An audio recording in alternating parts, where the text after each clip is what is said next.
अमिताभ जी, देखिए पता नहीं लोग क्यों परेशान है, और वंदे मातरम से परेशानी, ऐसा नहीं है कि हर कोई परेशान है। हाँ, कुछ नेता जरूर परेशान हो सकते हैं, क्योंकि हर आम जनमानस में मुझे नहीं लगता कि आज़ादी के इस गीत को अपनाने में किसी को भी कोई दिक्कत है। और वास्तव में अगर गीत अपना लिया तो क्या मेरा धर्म प्रभावित होता है, ये तो हमें ही सोचना चाहिए।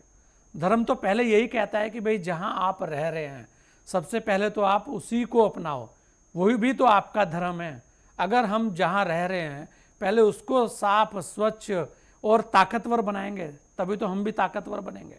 तो किसी का भी धर्म हो, और धर्म का सम्मान होना चाहिए, और किसी के भी धर्म में हस्तक्षेप नहीं होना चाहिए, इसकी भी बात होनी चाहिए। लेकिन बात जब आज वंदे मातरम की हो रही है, बात अमित शाह जी की हो रही है, अमित शाह जी की लगातार आप देखेंगे एक के बाद एक चोट जो है विपक्ष को लगती रही है। 370 की बात हुई, नक्सल की बात हुई, 3 तलाक की बात हुई, ये लगातार ऐसी चीजें रही हैं जो दिखी हैं, और इसमें एक देश के अंदर एक हलचल पैदा हुई है। और अभी आप देखिए कुछ दिन तो बड़ा बवाल चला कि भाई जो है नाम कट गए वोटिंग लिस्ट से, ऐसा हो गया, यहाँ पर तो बहुत सारी चीजें हैं, लेकिन वो सारी चीजें धीरे धीरे कर कर लोगों ने अपनाई है। आज 370 को देखकर आप देखिए कहां बात होती है, वही गिने चुने 2-4 लोग कहते हैं कि नहीं ये गलत हो गया, गिने चुने 2-4 लोग। आज वहां पर जम्मू कश्मीर के अंदर लोग खुश हैं इस बात को लेकर कि चलिए हम भी एक तरीके से जुड़े हैं, और आज वो भी रोजगार के लिए सारी चीजें देख रहे हैं। और देखिए कश्मीर कितना खूबसूरत था, अब लोग वहां जा रहे हैं, टूरिस्ट वहां जा रहे हैं। वो तो कुछ लोग वहां पर इस तरीके की स्थितियां कर देते हैं कि फिर लोग वापस हो जाते हैं, नहीं तो आज भी प्रत्येक भारतीय की पसंद सबसे पहले जम्मू कश्मीर है कि यार वहां पर चलते हैं। तो ये उन्हें भी पता है, और हर किसी को क्या चाहिए, सबसे पहले रोजगार चाहिए अमिताभ जी। और यहां पर वंदे मातरम की बात हो रही है, कानून को मैं देख रहा था कि अपमान करने पर सजा भी सख्त रखी जाएगी इस बार, यानी कि ये तो तय है कि भाई आपको अब वंदे मातरम भी गाना होगा। और भाई आपत्ति क्या है, आप इस निर्णय को कैसे देखते हैं, और इस अमित शाह के इस चक्रव्यूह को आप कैसे विपक्ष के लिए देखते हैं कि विपक्ष इसमें कितना फंसता नजर आ रहा है, अमिताभ जी?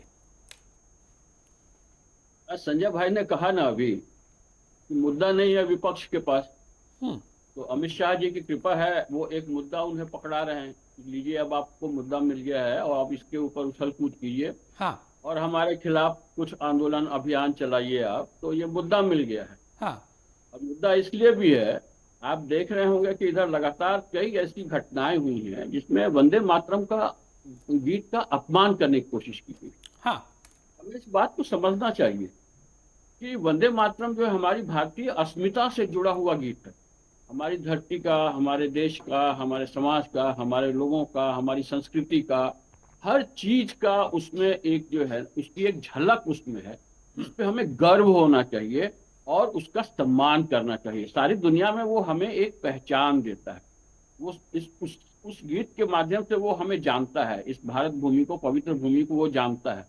और मुझे बहुत आश्चर्य होती है आप चीजों को मिक्स क्यों करते हैं। मैं धार्मिक आधार की बात अलग कर रहा हूँ।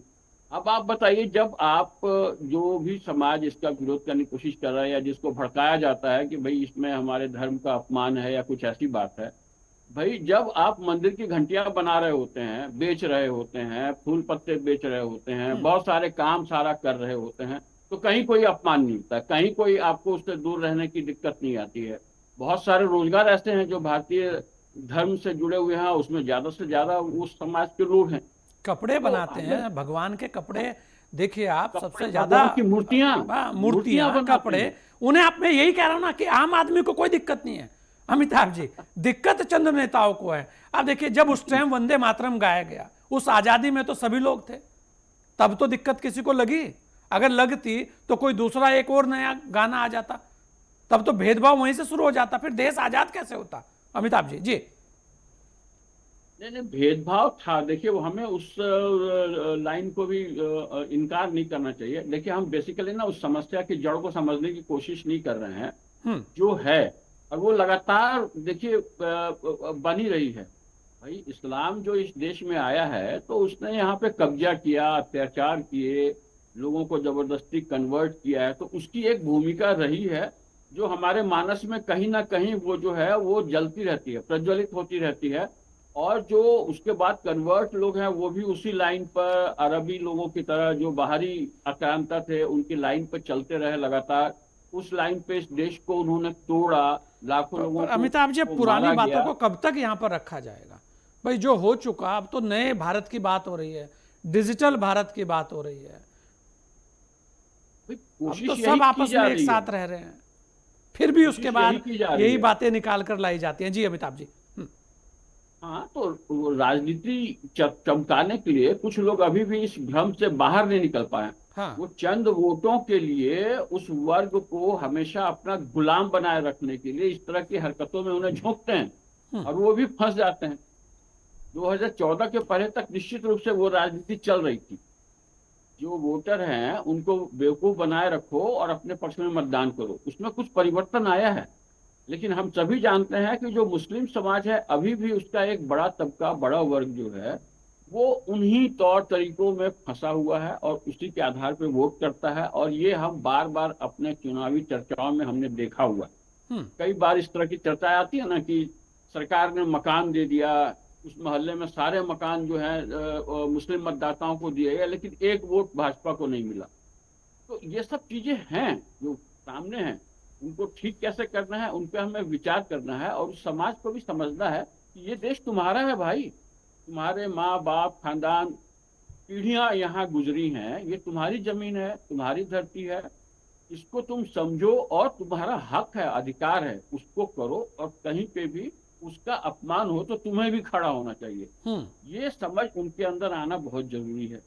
और वर्तमान राजनीतिक परिप्रेक्ष्य में मुझे लगता है कि ये एक मुद्दा उठा करके विपक्ष के हाथ में थमा के कुछ और खास जो उद्देश्य है इस सरकार के, जो खास विधेयक वगैरह उनको पास कराना है, उस पर वो ध्यान केंद्रित कर रहे हैं। ये लोग इधर उलझे रहेंगे, उधर उनका काम होता चला जाएगा एक के बाद एक। ये उनको एक पकड़ा दिया गया है कि आप इसमें उलझे रहिए और बाकी सारे काम हम जो है संसद में अपने करा लेंगे। मुझे ये बहुत स्पष्ट नजर आ रहा है।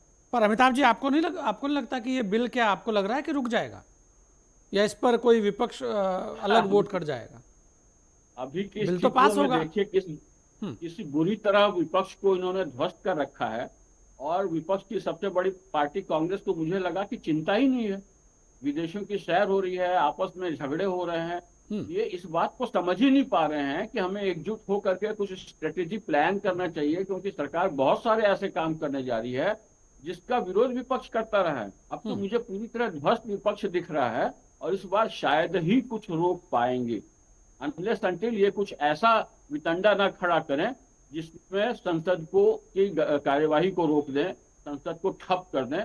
वरना रोक पाने की कोई गुंजाइश मुझे नहीं नजर आई।